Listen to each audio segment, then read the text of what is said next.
జగన్మోహన్ రెడ్డి హయాంలో వచ్చినవి ఒకటి వాలంటీర్ వ్యవస్థ, రెండోది గ్రామ సచివాలయ, గ్రామ వార్డు సచివాలయాల వ్యవస్థ. ఓకే, ఇప్పుడు వాలంటీర్ వ్యవస్థ లేదు.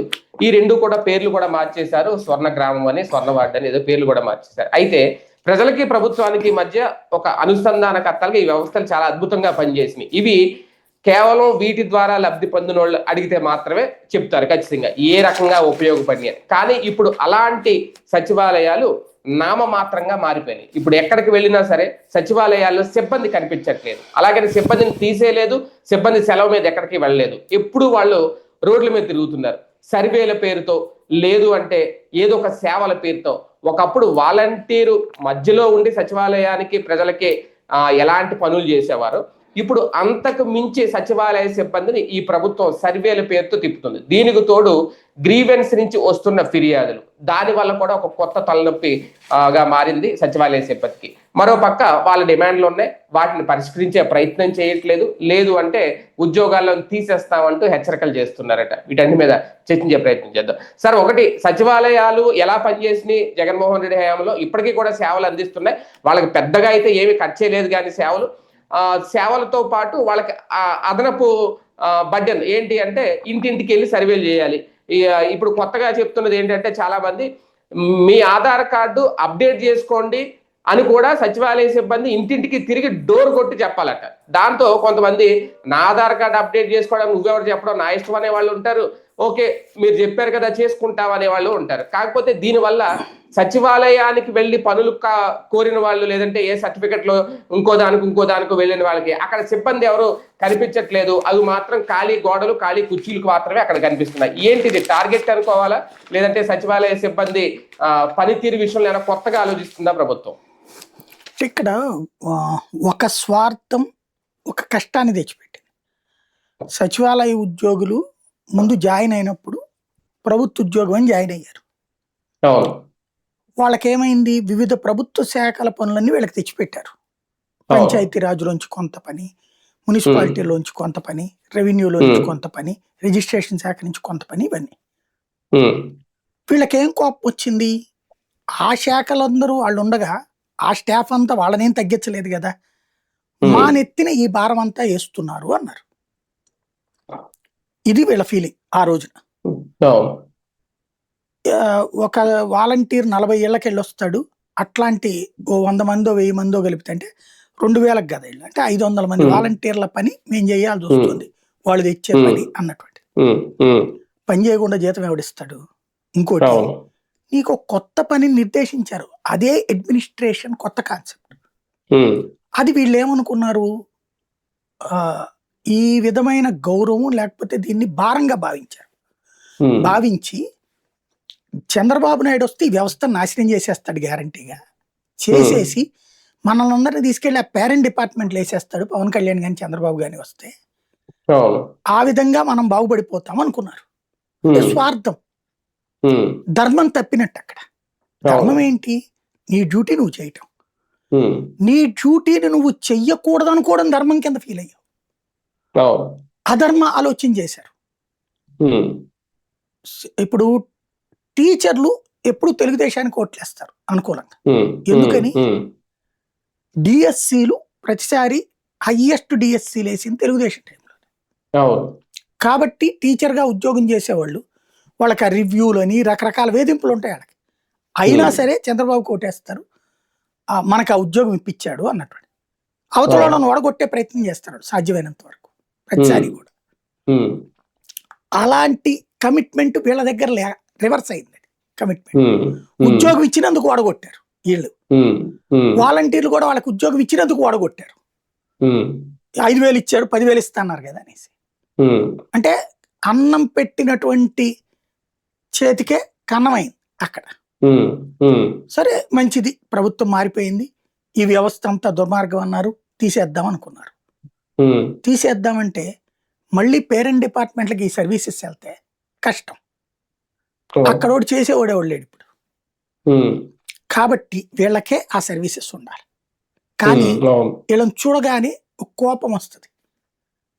అసలు ఇంత చక్కటి వ్యవస్థ ఏర్పడితే ఎట్లాగా, సచివాలయం చూడగానే జగన్ గుర్తుకొస్తాడు.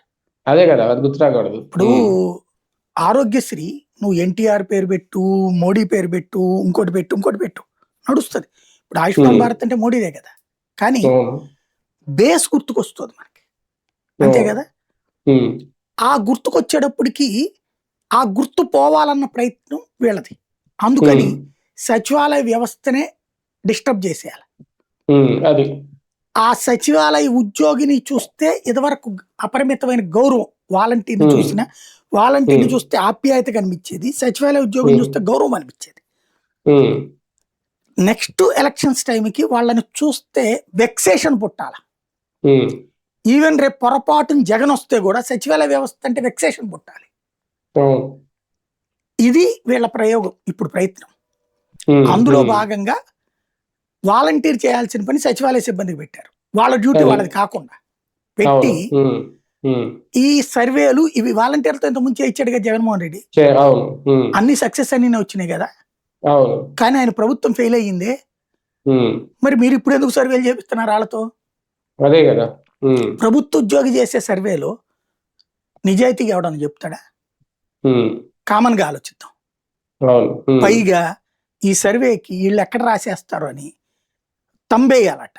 అక్కడ స్టార్టింగ్ ఎండింగ్ 2 తంబేయాలి, మధ్యలో మళ్ళీ ఓటీపీలట. ఈ వెళ్ళొచ్చు ఎప్పుడయ్యా అంటే, ఇదివరకు వాలంటీర్ ధైర్యంగా వెళ్ళి తీయగలిగేవాడు సర్వే. ఎందుకని? అతని జేబులో డబ్బులేం కాదు, ప్రభుత్వపు డబ్బులు, ఏదో సంక్షేమ పథకం వాళ్ళ ఇళ్ళకి ఇప్పిస్తుండటం, సర్టిఫికెట్ కావాలంటే ఇళ్ళకి తెచ్చిస్తుంటాడు. ఒక రకం కుటుంబ సభ్యుడు అయిపోయాడు అతను. ఆ చనువు ఉంది కాబట్టి అనా చిన్న సర్వేనే, ఓ నిమిషం ఉండు అంటే వాళ్ళు కూడా ఏం ఫీల్ కాల, ఆ మహిళలు కూడా ఏం ఫీల్ కాల. కానీ అలాగే నిజాయితీగా చెప్పాల ప్రభుత్వానికి సంబంధించినటువంటి ఇష్యూలో. మళ్ళీ చెబితే ఎక్కడ పథకాలు పోతాయో అన్న భయంతో చెప్పాల. అదే సందులో వాలంటీర్ కి వాళ్ళు ఏ పార్టీనో తెలీదా ఎవడని, అయినా కూడా పార్టీలకు అతీతంగా అందరితో సర్వే చేశాడు, అయిపోయింది. ఇప్పుడు ఏమైపోతుంది, ఆ సర్వేలకు సంబంధించి అప్పుడు గవర్నమెంట్ వాలంటీర్ నమ్మింది, వీళ్ళు సచివాలయ సిబ్బందిని నమ్మట్లా, జనం కూడా నమ్మట్లా. ఇప్పుడు వాలంటీరు అలా సంక్షేమ పథకం ఇచ్చేవాడు కాబట్టి సర్వే అన్నా కూడా వాళ్ళు కోఆపరేట్ చేసేవాళ్ళు, ప్రాబ్లం లేకుండా. అవసరమైతే ఒక గంట కూర్చునేవాళ్ళు వీళ్ళ కోసం. అదే ఇప్పుడు వచ్చేటప్పుడు ఎందుకు చివరికి హాస్పిటల్కి తీసుకెళ్ళడం కూడా వాలంటీర్లకి అప్పచెప్పారు కదా. ఊర్లకి అంబులెన్స్ వెళ్తుంది, అదేదో 104 అది టెస్టులు చేయించే పని వాలంటీర్దే. ఆ తర్వాత వాళ్ళకి మందులు ఇప్పించే పని కూడా వాలంటీర్దే కదా. దగ్గరలో ఉన్నటువంటి ఆ ప్రాథమిక ఆరోగ్య కేంద్రంలో ఫాలోఅప్ చేయించే పని కూడా వాలంటీర్కే పెట్టారు కదా. అన్నింట్లో volunteer sir, even ration vehicle వచ్చినా వాలంటీర్ దగ్గర చేసేవాళ్ళు కదా. ఆ విధంగా వాళ్ళ జీవితంలో వాళ్ళ సంక్షేమంలో భాగమయ్యాడు వాలంటీర్. కానీ మన పవన్ కళ్యాణ్ గారు ఏమన్నారు, జోబు దొంగలు గంజాయి బ్యాచ్ లో వాలంటీర్లుగా పెట్టారన్నారు. సరే, మనం ఆయన ఏమన్నా కూడా దానికి ఇంకేం చెప్పలేం. కానీ చివరికి వ్యభిచారులు కూడా, వ్యభిచార గృహ నిర్వాహకులు కూడా అయిపోయారు కదా పాపం వాళ్ళు. పింప్స్ అని కూడా వాడారు. ఇంత దారుణమైనది. ఇక మనం అది సంస్కారమా కాదే వదిలేసే. అయితే ఇప్పుడు సచివాలయ సిబ్బంది కూడా ఇంటికి వెళ్తానికి పెద్ద ప్రాబ్లం లేదు, వీళ్ళు ఇస్తుంటే. ఫీజు రీఎంబర్స్మెంట్ డబ్బులు ఎప్పుడు పడతాయి అని వాలంటీర్ అదే సచివాలయ సిబ్బందిని అడుగుతున్నారు. ఏం చెప్తాడు ఇతను? అంతేకాదు సార్, దీంతో పాటు ఇప్పుడు ప్రతి చోట ఈ గ్రీవెన్స్ ఉంది కదా, గ్రీవెన్స్ కి వెళ్ళి వీళ్ళు కంప్లైంట్లు చేస్తారు చాలా మంది. ఏమని, మేము పింఛన్ అప్లై చేసుకున్నాం ఇంకా ఇవ్వట్లేదు అనేది. వెంటనే గ్రీవెన్స్ వాళ్ళు ఏం చేస్తున్నారు, ఆ సంబంధిత సచివాలయానికి ఒక లెటర్ రాసేసి వీళ్ళు పెట్టిన అప్లికేషన్ జడ్జ్ చేసేసి పంపించేస్తున్నారు. వీళ్ళు ఏం చెప్తారు, మళ్ళీ దానికి ఒక రిప్లై ఇవ్వాలి ఖచ్చితంగా. వీళ్ళు ఇక్కడ నుంచి మళ్ళీ మున్సిపాలిటీకి వెళ్తుంది ఆ లెటర్. ఇదంతా పెద్ద టైం ప్రాసెస్. కానీ ఇక్కడ విషయం ఏంటంటే, కొత్త పింఛన్లు ప్రభుత్వం రిలీజ్ చేయకుండా గ్రీవెన్స్ కాదు, సచివాలయం కాదు, ఎవరూ ఇవ్వలేరు.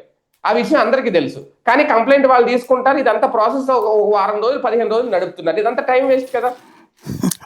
అదే కదా అసలు రాజకీయం అంటే. రాజకీయ చాణక్యం అంటే ఏంటి? అక్కడ గ్రీవెన్స్ ఉన్న వాళ్ళకి తెలియదా? కాదు, పెన్షన్ రాలేదండి, మీరు అడుగుతున్నారు పెన్షన్. ఎమ్మెల్యే దగ్గరికి వెళ్తే సచివాలయం దగ్గరికి వెళ్ళి అప్లై చేయని నేను చెప్తానంటాడు. సచివాలయం దగ్గరికి వెళ్తే మా దగ్గర ఇప్పుడు ఏమో ఇవ్వట్లేదండి అంటున్నారు.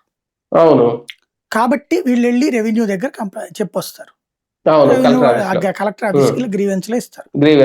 కలెక్టర్ ఆఫీస్ వాళ్ళు పెన్షన్ ఇంకా మేము పాలసీ డెసిషన్ తీసుకోలేదమ్మా అని చెప్తే ప్రభుత్వం తిడతది, జనాలను వ్యతిరేకం చేస్తున్నాం అని.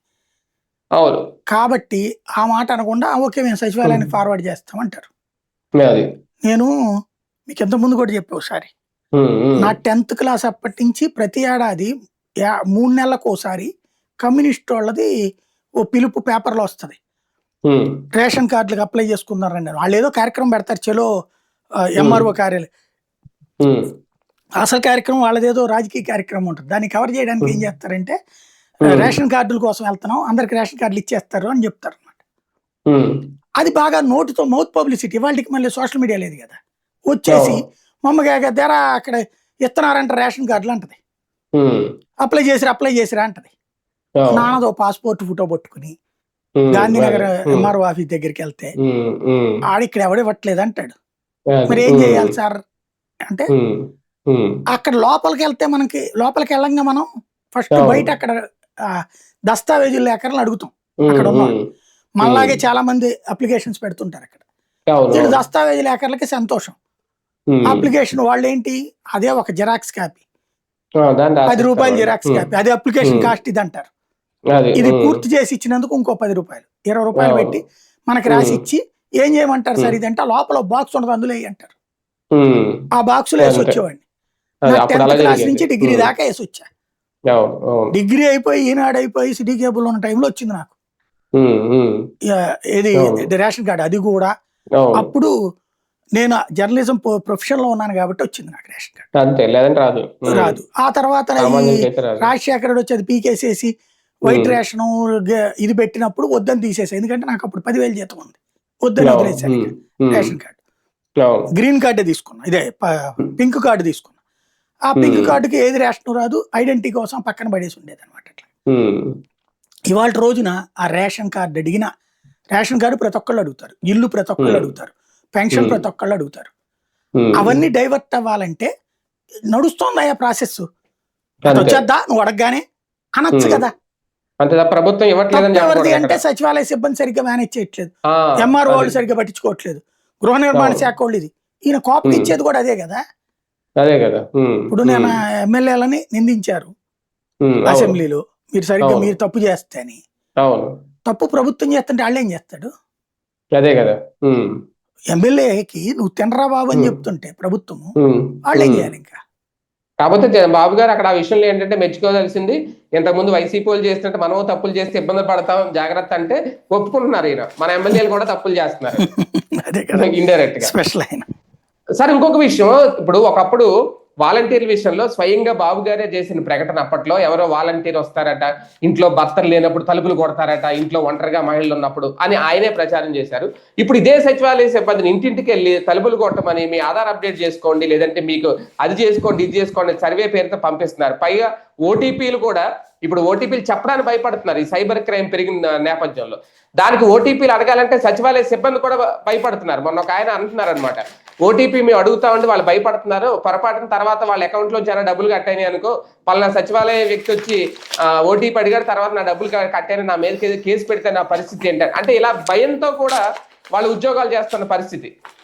అంటే మీకు చిన్న అంశాన్ని పదే పదే అబద్ధంగా మాట్లాడతా అది నిజమని నమ్మించడం అనేటటువంటిది చంద్రబాబు పవన్ కళ్యాణ్ చేసినటువంటిది 5 ఏళ్లలో. చిన్న ఇష్యూస్, ఇప్పుడు డ్రగ్స్ పట్టుకున్నారు ఎక్కడో, దాన్ని తీసుకొచ్చి వీళ్ళు దీంట్లో దాని పేరు ట్విట్టర్లో ఇది డ్రగ్స్ రాష్ట్రం ఉంది, సైకో ప్రభుత్వం అని రాసేవాడు. పట్టుకుంటే తప్ప రైటా ఇంతకీ? అలాంటి దాన్ని అంటే పోలీసులు పట్టుకున్న దాన్ని కూడా జగనే డ్రగ్స్ అమ్మిస్తున్నాడు అని ప్రచారం చేశారు కదా. ఇప్పుడు గంజాయి దొరకట్లేదా? ఇప్పుడు డ్రగ్స్ దొరకట్లేదా? ఆ కారణంగా నేరాలు జరగట్లేదా? పట్టుకోవట్లేదా పోలీసులు? ఇప్పుడు వైసీపీ ఇట్లా ప్రచారం చేయడం చేత కావట్లేదు వాళ్ళకి. ఇది గంజాయి రాష్ట్రం, ఇది డ్రగ్స్ రాష్ట్రం అని పట్టుకోగానే అంటోందా? కానీ వాళ్ళు అదంటారు. అంటే చిన్న చిన్న అంశాలను ఎక్స్ప్లాయిట్ చేస్తారు వాళ్ళు తెలివిగా, చిన్న అంశాన్ని. వీళ్ళు ఆ చిన్న అంశం మీద ఏం మాట్లాడతా, ఎవరు పట్టించుకుంటాడు అనుకుంటారు వీళ్ళు. కానీ ఒక అబద్ధాన్ని పదే పదే మాట్లాడితే ఇప్పుడు ఏంటి, ఆడెవడో షిప్పు చెన్నైలో ఉండేవాడు గుజరాత్ పోర్టుకి తెప్పించుకున్నటువంటి షిప్లో డ్రగ్స్ ఉంటే, వాడు బెజవాడ అడ్రస్ ఉంది వాడిది కాబట్టి ఆ డ్రగ్స్ని విజయసాయి రెడ్డి వెళ్ళి ఆర్డర్ ఇచ్చి వస్తే సజ్జల రామకృష్ణారెడ్డి వచ్చి ఊరు వాడ పంచుతాడని ప్రచారం చేసింది ఎవరు. అదే ఈ రకంగా అది ఆరోపణ. ఏదో ఇదివరకు అయితే ఒక ఆరోపణకి ఆధారం చాలా సీరియస్గా ఉండేది. మొట్టమొదటి మన జర్నలిజం ఫీల్డ్ లో ఉన్నప్పుడు ఎట్టుండేది, ఒక చిన్న ఆరోపణ దాని మీద నిజాయితీ నిజం లేకపోతే కనుక రచ్చ ఈవెన్ మీడియా తప్పని హైలైట్ చేసేది. అవును అవును రాసేవాళ్ళం మనమే. ఈ అబద్ధంతో దొరికిపోయారు ఇళ్ళు అనేసేసి.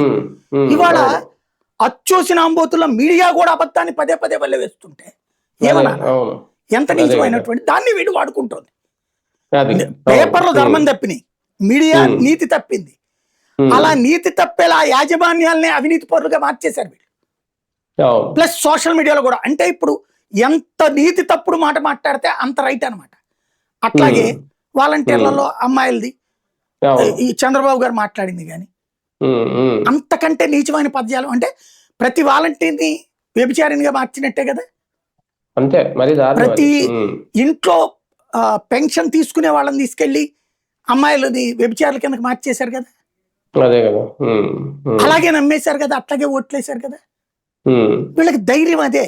మనం అంటే జగన్ తీసుకొచ్చిన వ్యవస్థలు కాబట్టి ఈ సచివాలయాల్ని ఎంతగా టార్గెట్ చేస్తున్నారు అంతే క్లియర్. జగన్ పేరు అంటే జగన్ తెచ్చాడనినే కాదు, జగన్ కి అది మంచి పేరు తెచ్చిపెట్టింది. మరొకసారి మళ్ళీ అలాంటి పరిపాలన గుర్తు రాకూడదు మీకు. అలాంటి పరిపాలన వద్దనాలేమో జనాలు, వద్దనాలి. అది అప్పటి వరకు వీళ్ళకి ఇబ్బందులు తప్ప. అంతే. రైట్ చూద్దాం. మొత్తానికి సచివాలయ సిబ్బంది అయితే చాలా ఇబ్బందులు అయితే ఎదుర్కొంటున్నారు. సచివాలయాల పేర్లు మార్చారు, సిబ్బంది పనులు మార్చారు, కానీ ప్రజలకి అందించాల్సిన సేవల విషయంలో వాళ్ళ కష్టపడుతున్నా సరే వాళ్ళకి తగిన గుర్తింపు దక్కట్లేదు అనే ఆవేదన అయితే సచివాలయ సిబ్బందులు కనిపిస్తుంది. మరి ఈ ప్రభుత్వం ఉన్నంతసేపు ఈ ఇబ్బంది ఇదంతా వాళ్ళకి ఈ ఆవేదన తప్పదా? ప్రభుత్వం కూడా ఒకసారి ఆలోచిస్తే బెటర్.